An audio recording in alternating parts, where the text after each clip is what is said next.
Today I'm going to tell you an interesting story, so watch till the end. It's going to be emotional and inspiring. There was a time when I had nothing, no money, no home, no direction in life, and no one to lean on. I was just another invisible soul on the cold, unforgiving streets of Los Angeles, sleeping behind dumpsters, relying on soup kitchens, and dodging the stares of passers-by who saw me as a burden rather than a human being. Life had chewed me up and spat me out after a business deal went horribly wrong, leaving me broke, betrayed by friends, and completely alone. I had once dreamed of building my own tech company, but that dream had crumbled with a single betrayal.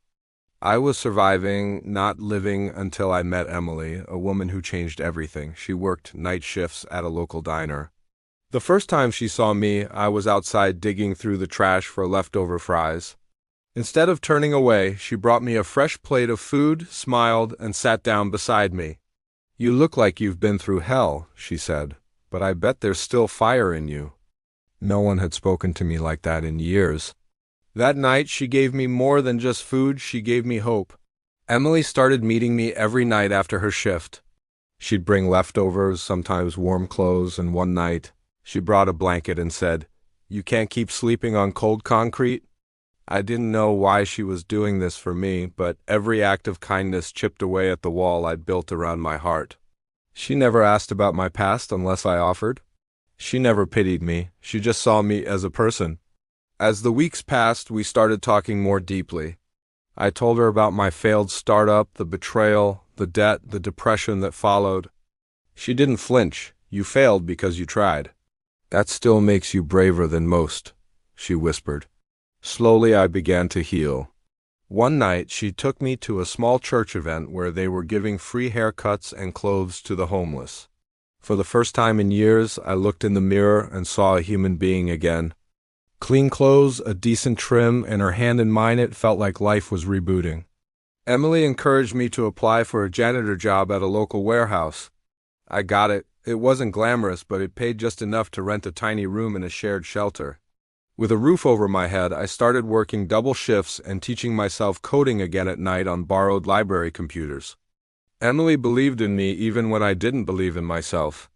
One evening, after our usual walk through the city park, I turned to her and said, "You know I have nothing to offer, right? No money, no house, no future." She smiled and replied, "You have heart. That's more than enough." That's when I knew I loved her. I proposed a week later with a plastic ring I bought from a vending machine. She laughed, cried, and said yes. We got married in a tiny courthouse ceremony with two of her coworkers as witnesses. It wasn't glamorous, but it was real. And from that day on, everything began to change. I kept working, coding, applying for tech gigs. Months turned into a year, and I landed a remote junior developer job. It paid decently, and for the first time, we moved into our own studio apartment. Emily kept working too, never complaining, always cheering me on.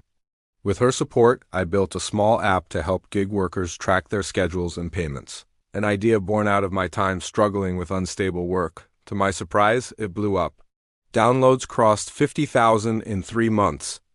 I pitched the concept to a local startup accelerator and got accepted. Investors followed.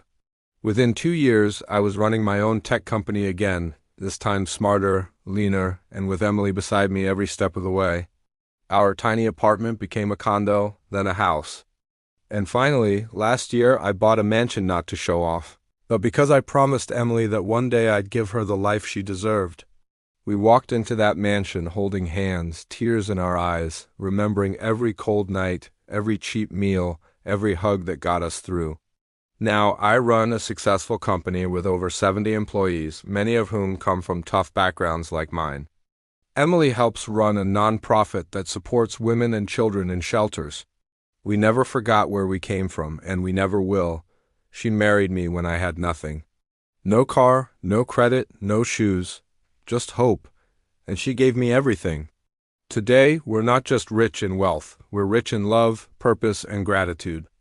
Every time I pass a homeless person, I stop, sit beside them, and offer not just food or money, but time, respect, and conversation, because I know what it means to be invisible, and I know what it means to be saved by love. So, if you're out there feeling hopeless, just remember, All it takes is one person who sees you, one person who believes in you, and one moment of courage to change your life forever.